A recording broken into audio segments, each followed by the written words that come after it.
राजस्थान के लोकसभा चुनाव में हॉट सीट बनी हुई है जालोर की लोकसभा सीट। यहां पे अशोक गहलोत के बेटे वैभव गहलोत चुनाव में पूरी ताकत झोंके हुए हैं। यहां तक कि अशोक गहलोत भी सड़क पे यानी कि रोड शो कर रहे हैं। जालोर में रोड शो किया है, शिवगंज में किया है। इसी बीच हमारे साथ स्टूडियो पे जुड़े हुए हैं राजस्थान सरकार के पूर्व मंत्री रहे राजेंद्र गुढ़ा। राजेंद्र गुढ़ा अपने लाव लश्कर के साथ जालोर सिरोही में घूम रहे हैं और ये बता रहे हैं कि भाजपा और शिवसेना का जो गठबंधन है उसके नाते वो यहां हैं और अशोक गहलोत से पुराना हिसाब चुकाने आए हैं। क्या हिसाब है?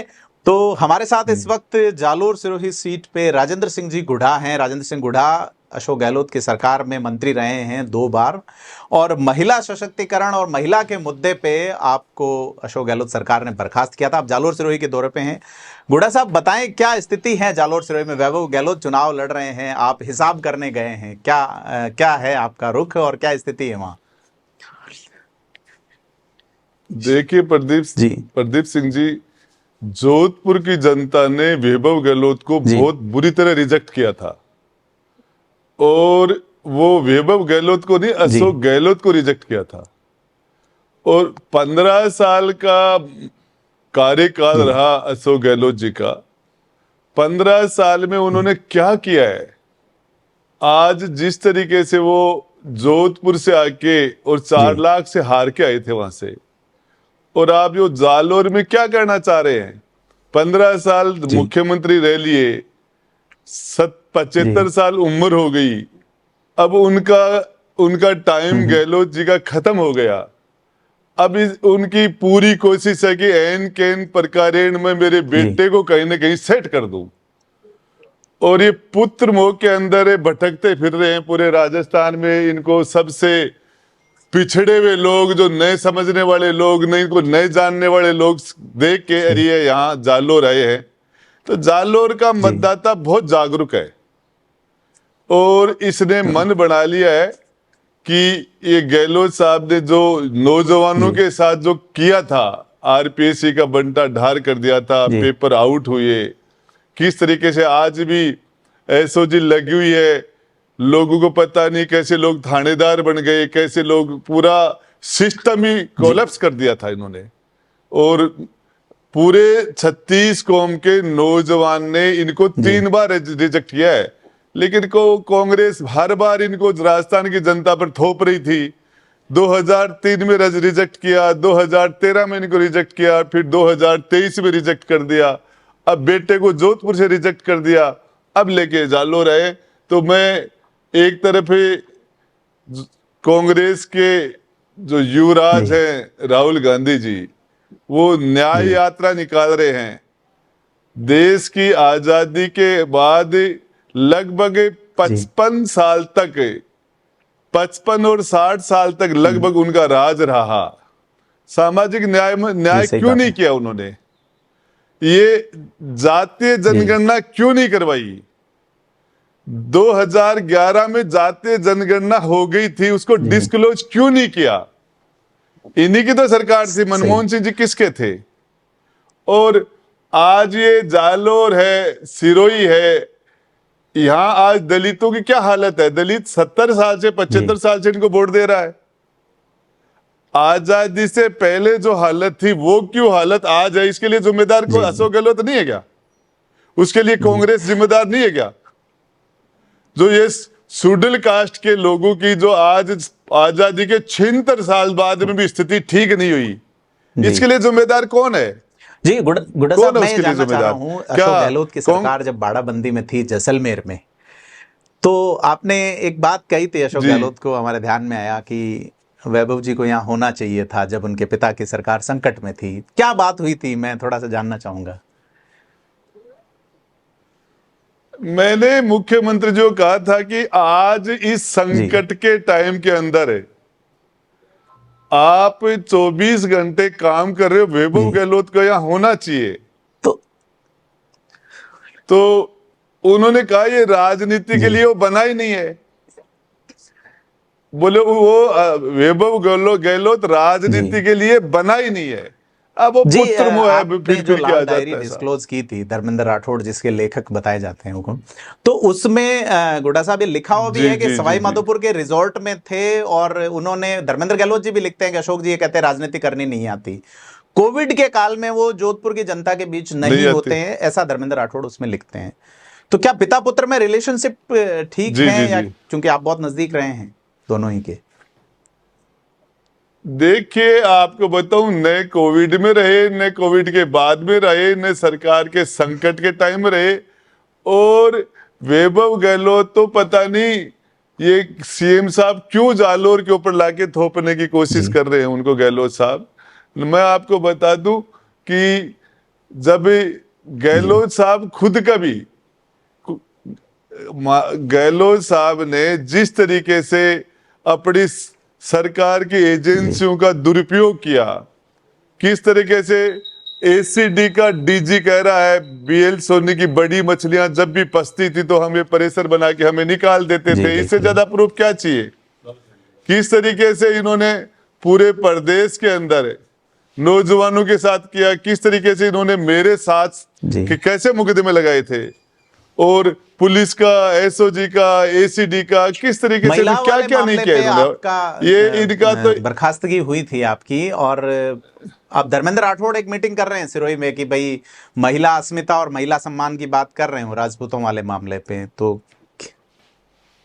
देखिए महिलाओं ने तो फिर गहलोत जी साहब को हिसाब कर ही दिया था ना। आज अशोक गहलोत जी जी को घर बैठा दिया ना। ये राजस्थान की 36 कौम की महिलाओं ने तो बैठाया है, नौजवानों ने तो बैठाया है इनको। इन्होंने तो अपनी जी तरफ से कोई कसर छोड़ी नहीं थी। कैसे कैसे चुनावों के अंदर क्या क्या किया जा सकता, सब कुछ किया ही था।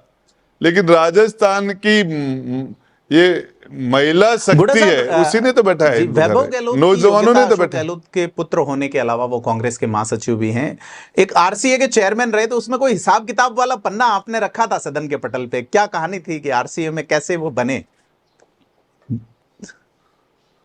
वो जी इनका ओएसटी सौभाग्य, सौभाग्य को आरसीए के चुनाव के अंदर जी पैसे का लेन देन जो हुआ वो डायरी के अंदर था लिखा हुआ। और उसके अंदर धर्मेंद्र जी राठौड़ बात करते हैं सौभाग्य से कि भाई वो पैसे लोगों के अभी तक नहीं पहुंचे। जी। और वो हेलो, तो जवाब दे रहा है, वो लिख रहे हैं कि साहब वो कट मैं गया फोन। मुख्यमंत्री जी से बात करके बताता हूँ।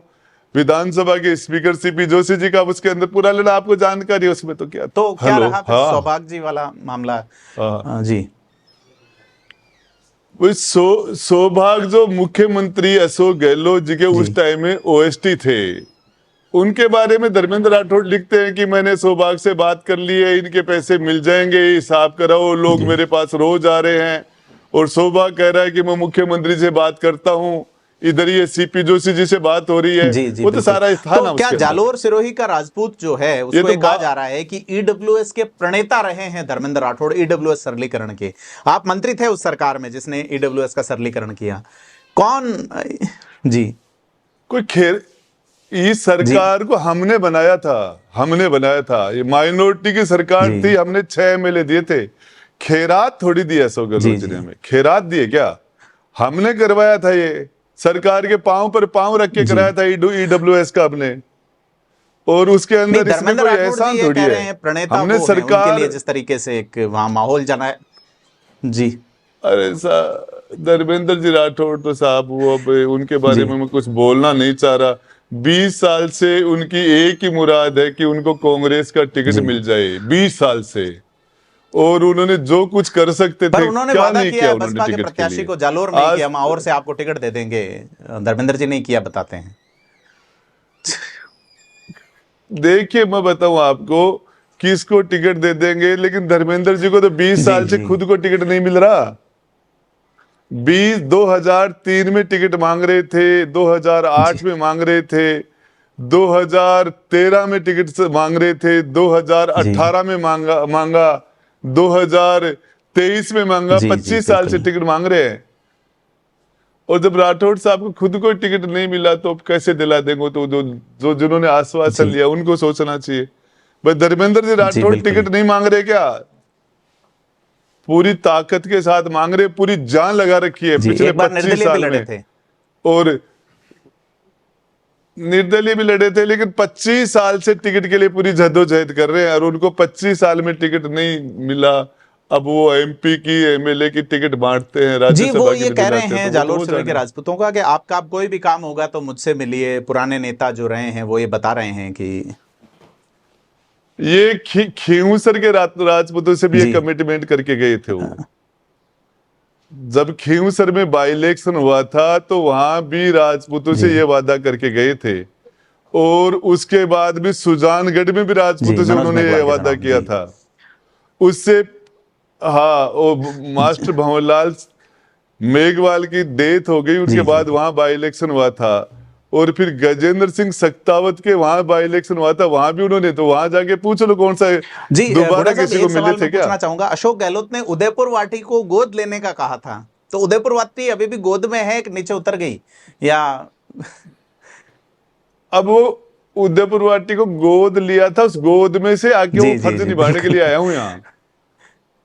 जो गोद का जो फर्ज है ना, गहलोत जी हमारे उदयपुर वाटी विधानसभा जी क्षेत्र को गोद लेके आए थे, वो ही जी जी, कर्जा हमसे उतारने बात के लिए करने के आया लिए बहुत हूँ। बहुत धन्यवाद। आपने अपने शेड्यूल में से हमें टाइम दिया। Thank you so much. ध- जी, ये राजेंद्र जी गुढ़ा हैं। धन्यवाद राजेंद्र जी प्रदीप जी। सरकार के मंत्री रहे हैं, बड़े कद्दावर मंत्री रहे हैं, और महिला अपमान के मुद्दे पे इन्होंने मुद्दा उठाया था राजस्थान की विधानसभा में। सरकार ने बिना उनका पक्ष जाने बर्खास्त किया, और यही नहीं, बिना पक्ष जाने राजस्थान के सदन में भी बर्खास्तगी हुई सीपी जोशी की सदारत वाली विधानसभा में।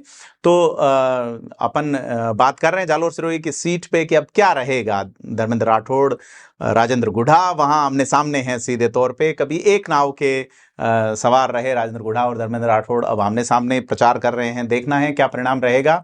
हम आपको लगातार रूबरू रखेंगे। थिंक 360 से जुड़े रहने के लिए धन्यवाद। चैनल को सब्सक्राइब करें और वीडियो को लाइक शेयर कमेंट जरूर करें कि आपको ये बातचीत कैसी लगी। धन्यवाद।